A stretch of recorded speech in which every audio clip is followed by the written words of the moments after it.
Hello, welcome to Something Positive for Positive People. I'm Courtney Brain. Something Positive for Positive People is a 501c3 nonprofit organization that teaches people how to minimize stigma. That's probably the most simple way to put it. Of course, we have a variety of ways of doing so. One of the ways is with this podcast, which is where people who typically are navigating herpes stigma will be able to come and hear the experiences of other people who are navigating this diagnosis in a way that might be supportive and healing to them, giving them a little bit of a framework for managing their emotional symptoms, stigma, mental health, all of that, if you put it all together as well.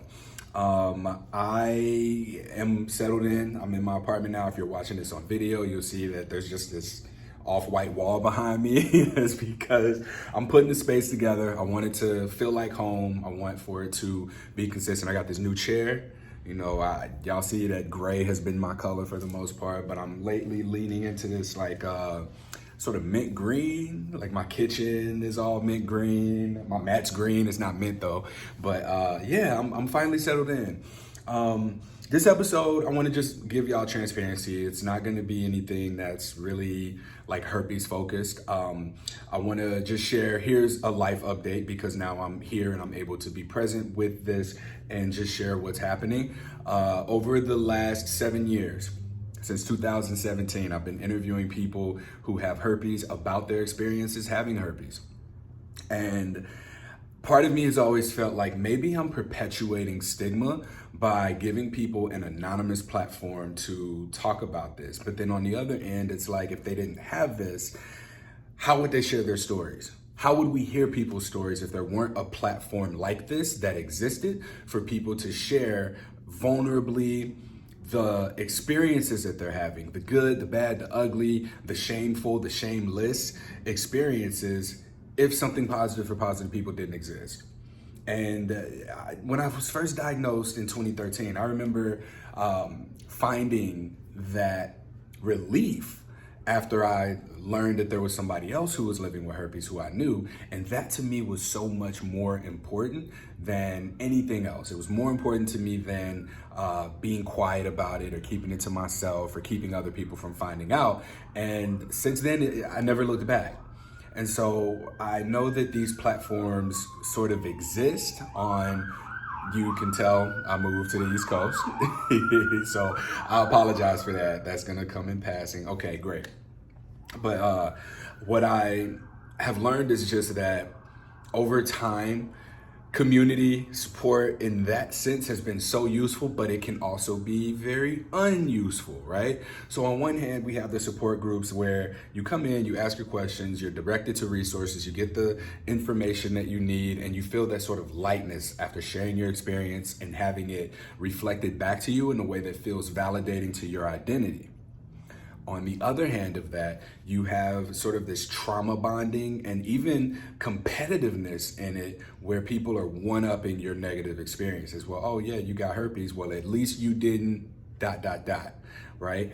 And so these support resources they're out there. They're very tricky to come across. They're hard to identify when they're good for you and when they're not good for you. So that's something that I was mindful of as I created Something Positive for Positive People and as it sort of evolved. And I've tried to make a support group and make this be a space that gave people the thing that I think they needed. And it wasn't successful. It just hasn't been successful. And I'm not gonna sit up here and name reasons that I think it might have been unsuccessful, but the main point of this and me saying this is that it's not what people have told me that they needed. There was a period of time where I went on hiatus from the podcast for a while to focus on the conference, to focus on the survey, to focus on applying for grants. And I was creating all this other stuff. I brought yoga, the support groups, I took them away because people weren't coming. And then I also tried to give more to memberships because people would donate, people would sign up, and I'd feel like I wasn't giving them enough. I want for people to have access to the resources, especially the ones that people find to be healing for them throughout their herpes diagnosis. And I also, want to give something to the members, right? But there hasn't really been anything that I felt that I could give to people who are donating regularly that didn't take away from the people having, overall general access to it. So what I started to do is just offer those yoga classes. I've offered more personalized one-on-one support. And I've just done a lot of things over the years that have gotten us to where we are now, right? And part of running a business, I'm learning, is being adaptable, or being able to respond to not just the successes, but also the failures, right? I don't think that we really take into account how valuable failure is. And I will be the first to tell you, I failed at the offering yoga classes. I failed at the offering support groups. I failed at pursuing grants. It's all of these things accumulated. And I failed at making the decision to put the podcast on pause so that I can do those things and focus on those things. And the reality is, as I took that break, I heard from people who listened to the podcast, and they were like, "Hey, you haven't had a podcast episode out in a while. What's up?" It's disappointing. And to receive that and hear that, it made me realize, oh, people don't really want, or people aren't showing me that they want the yoga classes. People aren't showing me that they want the community support. But the thing that people want is the thing that I decided to put on pause and try and find out and offer what I think they want. And that's not how this works. It's not how business works. It's not how this advocacy works either. And I want to say this now because I feel like if I were listening to this, I would think that I was quitting or about to stop doing this. And that's not the case at all. But what I am doing is sort of trimming the fat and making something positive for positive people significantly more lean. I have a board meeting next Friday on June 21st with my board members. We have 2 new board members on deck. Dr. Amber Sophis, who specializes in HIV research. I don't want to say that. She's a public health. She has her master's in public health. And I know that some of the work that she's doing right now is HIV research. And this sort of supports something positive for positive people because of the STI Black people interconnectedness. So we'll be doing some things together with her as a board member. And then we've got Jolene Hernandez, who created the No Shame in This Game documentary, who's also going to be a board member. So we've got some wonderful additions. Unfortunately, we've had some losses. 2 of our board members decided to step down. They just had a lot of great things that were happening for them outside that required their prioritization, outside of the organization. So I'm super supportive to them. I want to thank them for having been here as long as they have and supporting the organization's growth. But we're making this shift, and this is a very big adjustment for us to lean out, because it's always been pointed out to me that I am doing too much, and so much of what I'm doing is really trying to tweak and identify what something positive for positive people is, what's most impactful, and how can we make this sustainable, right? So fortunately, we just got a couple of grant opportunities. We received $10,000 to run this simulation program for health providers to get them to practice taking a sexual history, delivering a diagnosis, speaking to patient actors, and then getting real feedback, not just about how they did and as far as finding out what was wrong and getting it right, but how they made the patient feel, what that patient experience is like. Because far too often, I do hear from people who are diagnosed with herpes how poorly their healthcare provider delivered their diagnosis, or the terrible experiences that they've had. I hear more about people's negative experiences than positive ones, and I know they can't be all terrible, but these are also things that, if as a healthcare practitioner you don't know, that you don't know. And how often do we even have time for patients to share with us how they feel? How often do we even have patients who feel like they can share what it was like to be our patients, right? I'm talking like I got my medical license. I know I did not mean to do that, y'all. I'm not a licensed mental health professional. I'm not a medical professional. I'm just someone who is presenting the information. I myself have been lately identifying as a yoga practitioner with an emphasis on emotional wellness. Particularly, I want to more consistently work with men and offer some sort of accountability programs to support men in connecting more. I don't like how that sounds, but in recognizing emotional maturity and maturing emotionally. That's what I want to do. I want to help men mature emotionally. And part of that is because so many of the conversations that I have, one, with men, a lot of it seems to be emotional ignorance, avoidance, or immaturity. It's one of those three things, right?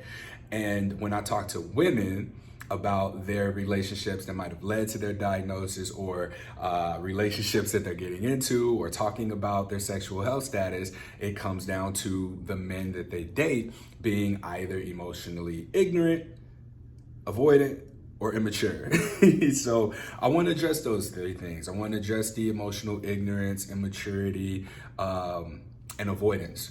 Those are the three things that I believe that my work can really help. And I tried to force so many things into something positive for positive people, when really it just needs to be the podcast, and it needs to be the research that comes from the podcast, and then the education for health providers, or putting the information out there in a way that the community can get it, and then the healthcare practitioners can get it. So since our conference on May 23rd, which was a hit, it was amazing. It was the first one that I've ever done. We had 120 people register. At most, we had 93 participants who were at the conference. Like, that was the most people we had. And then the least that we had was 69 people who were there for the keynote, which was me delivering the latest herpes stigma statistics. This is available if you want to see that at www.spfpp.org/conferences. Now, this ain't available for free. So, hey, listen, we put a lot of work into that. So you're going to have to pay for it if you want that information, all right? And then at some point, we'll be able to start providing workshops and trainings to present and make that information accessible to the people who are also invested in it. And what else did I want to say about that? Yeah, just stripping away some of the things in something positive for positive people. That's probably the most important thing that I talk about today, is that oftentimes, so I offer donation-based one-on-one support calls. These are donation-based. I can't tell you how many people, I'll have the call, people won't make a donation, they'll swear they will, or they say they'll leave a review. And I mean, that's really what I've been asking for. Like, the reviews and the testimonials are more valuable to me than anything else. Well, I shouldn't say that, because the donations are valuable, but those are the two things that I really ask people for. I ask for a testimonial, I ask for a donation. And with the donation-based support calls, like, I got to a point where I had to start asking people to make a donation first. It doesn't matter how much it is, if it's $1, if it's $20, if it's $200. I had somebody give $500 one time, and this was somebody who, they didn't really know what they were gonna get out of it, but they know that they needed it. And that person got the same level of quality support as anybody who would have given nothing before then.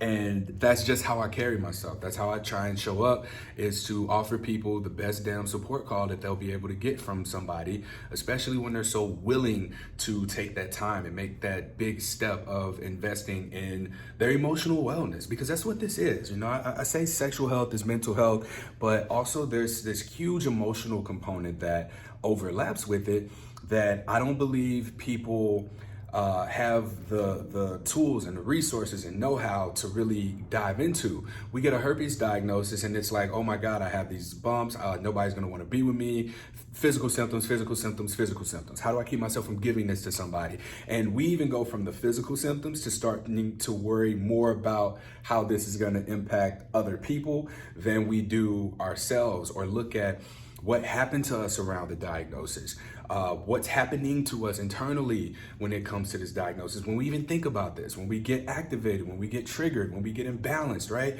in our emotional state, we don't even know. And I'll tell you, y'all, I'm guilty of this too.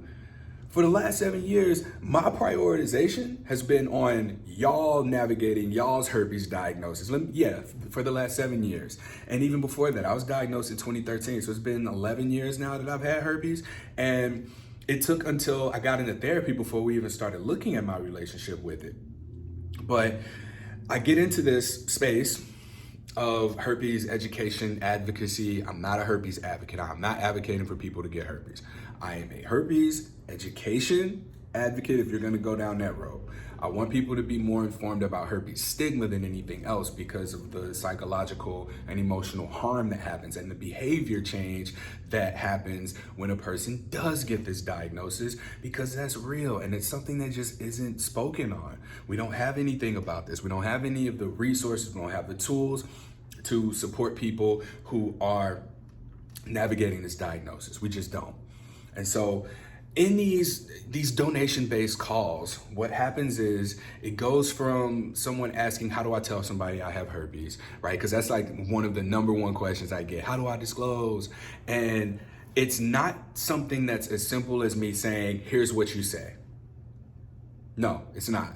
And in fact, we have a 1-hour workshop on the website that you would have to go to the offerings page, spfpp.org/offerings, and you'll be able to see that workshop and you can purchase that for rent.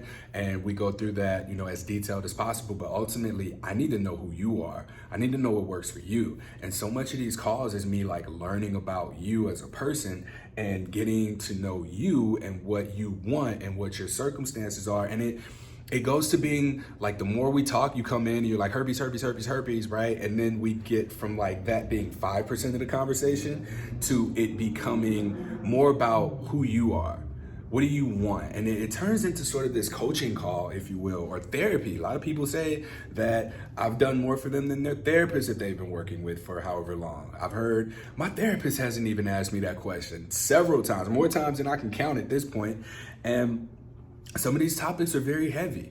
They're very, very heavy. They're emotionally heavy, not, for me, because I'm used to it, but for the person who's, finally saying a thing for the first time. And I've even had podcast guests, where they've gotten choked up in episodes because no one's asked them this question. No one's given them permission to speak to this challenging thing for themselves.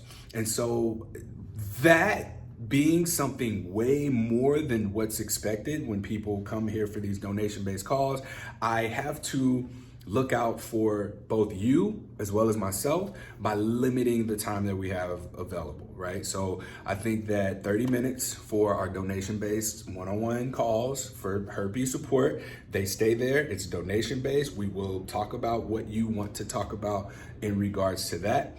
But for anything further than that, when we start getting into traumas and we start getting into the things that I'm going to probably say, hey, maybe you should talk to your therapist about that. I can offer the emotional support resources, but I have to do that elsewhere because the nonprofit itself, that's not what this organization does. We have the podcast that's a support tool. We have the donation-based calls that are support tools for herpes stigma. Now, when we get more into the emotional wellness component, I have to direct you somewhere else, y'all. And that can be with me, but that whole thing is coming together as I am working on Selfed. If you've been around for a while, you know that Selfed was sort of this resource that I used. It was really for me. Like it was my out loud journal and my emotional processing. So over time, I've come to realize, especially after I went to yoga therapy training this weekend, I'm enrolled in an 800-hour yoga therapy certification. So I'm 500-hour certified as a yoga instructor, but the yoga therapy component has really been calling to me, especially with this drive to support people on an emotional basis. So I'm kind of removing that from something positive for positive people because it's been like a struggle for me to recognize my identity aside from herpes and something positive. So many times, like I've been offered to do a thing and I'm trying to force it, force herpes to be connected to it somehow. And then someone told me one day, it was one of my board members, she said, Courtney, like, this isn't for something positive. Like, people want to hear from and see what Courtney has to say. And that kind of broke me down a little bit. One, because like I never heard it before, but two, like that never occurred to me. I was attaching my identity to my herpes diagnosis the same way I'm telling y'all not to, right? So I am very intentionally, especially after this past weekend, my girlfriend even said something to me about it one day. She was like, hey, why don't you work with more men? Why don't you work with men? And it's like she saw this thing way before like I saw it. And since like it being pointed out, it's just kind of been poked at again and again and again. And the poking at that seed that's been planted has been sort of watering it into what will become what is self being emotional wellness resources for men. And that doesn't mean I'm only going to work with men, but this is who I'm prioritizing, especially because so many of the issues that the women who talk to me have, it's with men, and emotional avoidance, ignorance, and immaturity. Those are the three things that continue to come up. All right.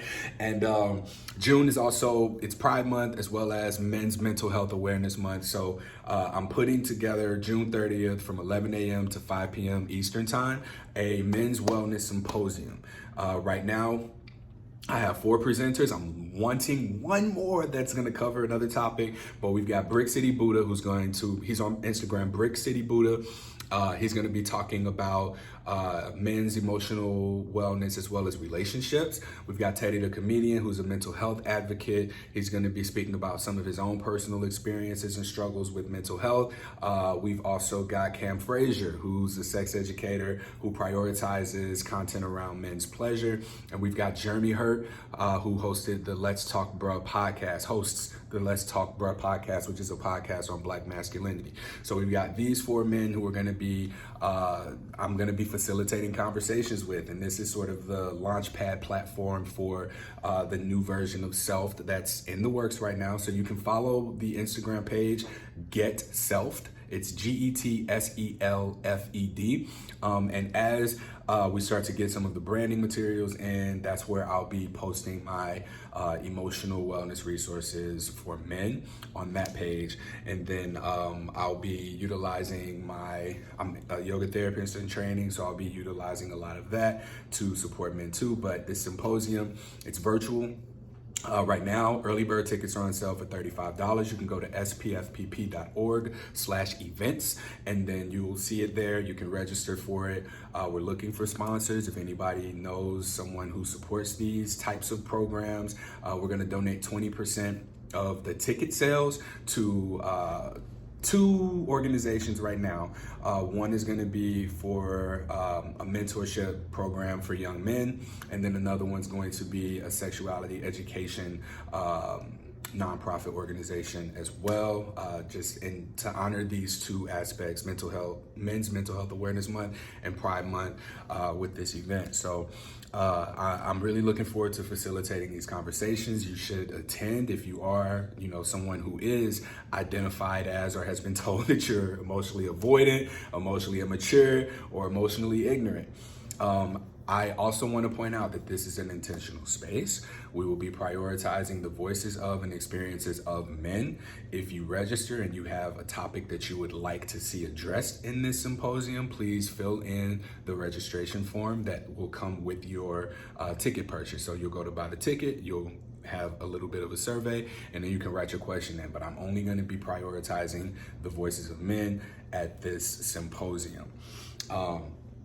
So yeah, that is really the big announcement. Something positive for positive people. The main things that we're going to be focused on are, of course, the podcast as a support resource and the research that comes, along with that, and then the education of healthcare professionals on minimizing stigma, as well as whatever workshops we put together in relation to dating, herpes disclosure, and things like that.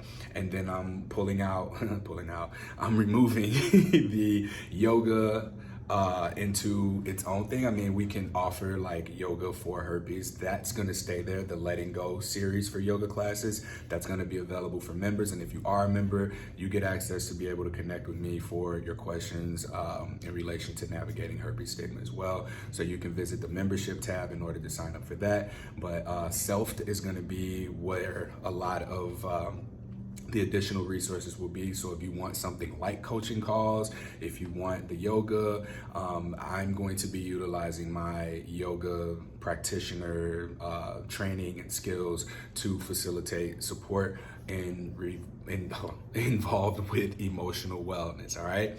So that concludes this episode. Please, if you haven't already, leave a review. You can visit www.spfpp.org for more. And then as Selfed becomes a thing, I'll be sharing more of that. But you can follow Get Selfed on Instagram. And yeah, we'll be rebranding and making a few adjustments so that this is more visible and people understand what something positive for positive people is. And I hope to see you at the Men's Wellness Symposium. And that's June 30th. Thank you.